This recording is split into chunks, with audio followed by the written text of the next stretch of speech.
ቻይና ውስጥ ባይ ዘ ዌይ ማለት ነው ምንም የኢትዮጵያዊ አይነት ስፌት እኛ የምንሰፋው አይነት ስፌት የሚሰፋ ምንም የለምና አንድ ላይቤሪያ ያለሽ ቁጥጥር ምናምን የምትሰራኝ ይሄንንም የሰራችኝ እሷ ናት።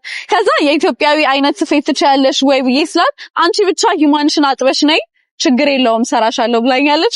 እስቲ እንዴት እንደምትሰራኝ እናያለን። ያው አጥቤ ሂማንን ይዤ መጥቻለሁ። ኦኬ ሶ መጀመሪያ ወደ ውስጥ እንደገባው ጸጉርሽን ራስሽ ነሽ ምፈቹ ተባለ። ከዛ ያው ትንሽ ስለነበረች ራሴ ፈታ አረኳት። ባይ ዘ ዌይ ጸጉር ቤቷ በጣም ትንሽ ናት፣ እያያችኋት ነው። ለዚህ 200,000 ነው የምከፍለው ኪራይ ስትለኝ መስማማ አልኩኝ። እዛ ጋር ወንዱ ጥፍር እየሰራ ነው ምናምን። ከዛ ጉዲዩ ኢትዮጵያ አጣቢ ሴት ናት አይደለ? እዚህ ጋር የሚያጥበኝን ፍሪክ እዩት። እና ከመምጣታችሁ በፊት ውሃ ሙቀው ይጠብቃችኋል። ስለዚህ ውሃው አሪፍ ነው እና እንደዚህ ታጥቤ አላቅም ሆነስሊ እንዴት ያሸኝ እንደሆነ አልገባችሁም። እንደዚህ ታሽቼ ራሱ አላቅም እስከዛሬ እና ራሱ ነው በፎን ራሱ እያደረቀኛለሁ። እኔ ለራሴ ተገርሜ እሱ የሚሰፋኙላ ነበር የመሰለኝ። ያ ቻይናዊ ከቆረጠው በኋላ ጸጉሬን እንዴት እንዳማረበት ይዩት ብቻ። ከዛ እሷ ናት የምትሰፋኝ እንግዲህ ላይቤሪያዊ ናት። ቲክቶክ ላይ እያየች ነው ስፌት የተማረችው። ኦቫል አድርግልሽ ቀጥ ይበል ምናምን እያለችኝ ነው። ባይ ዘ ዌይ ከኛ ቀልተው ሳይሆን ማንጫ ክሬም ስለሚጠቀሙ ነው። ከዛ እኔ አፌን ዘግቼ ምንም ሳልናገር ስፌቷን ጀመረ። ከዛ እዚህ ጋር ሹሩባውን ይውልኝ ጉዴን። ኧረ ወይኔ እንደውም በጣም አሪፍ አርጋን የሰራችኝ። እኔ እንደዚህ አልጠበቅኩም ነበር። ከዛ ጸጉሬን በካስክ ጠቅልሎ ማድረቅ ምናምን አያውቁም። በፎን እንደዚህ ዝም ብላ አደረቀ እና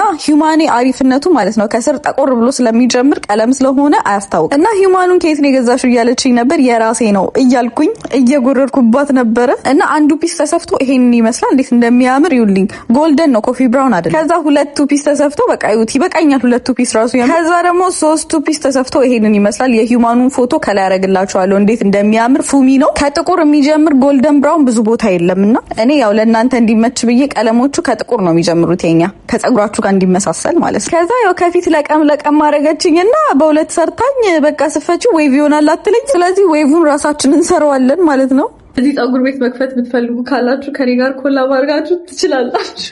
ከዛ በኋላ ቤቴ ገብቼ እቺ መጠቅለያ በጣም ጸዴ ናት። ባይ ዘ ወይ ታስገቡታላችሁ። መቀቀል መጥበስ የለም ራሱ ጸዴ አድርጎ ያወጣዋል ማለት። ከዛ ከሰራሁት በኋላ አበጠርኩት። ከዛ በኋላ የፊቱ እንዲስተካከልልኝ የፊቱን ዝም ብዬ ነው የቆረጥኩት። ወይኔ በጣም አሳጥሬዋለሁ፣ ግን ስቲል እንዴት እንደሚያምር እዩት። ሶ ጋይስ በቀጣይ ቀን አስተካክዬ ሰርቼው እዩት እንዴት እንደሚያምር። ከለሩ ኮፊ ብራውን አይደለም ባይ ዘ ወይ ኢትስ ጎልደን ብራውን። እስቲ ለዚህ ስፌት ስንት ብር እንደከፈልኩኝ ገምቱ። ያሸነፈ እንግዲህ 1000 ብር ይሸልማል።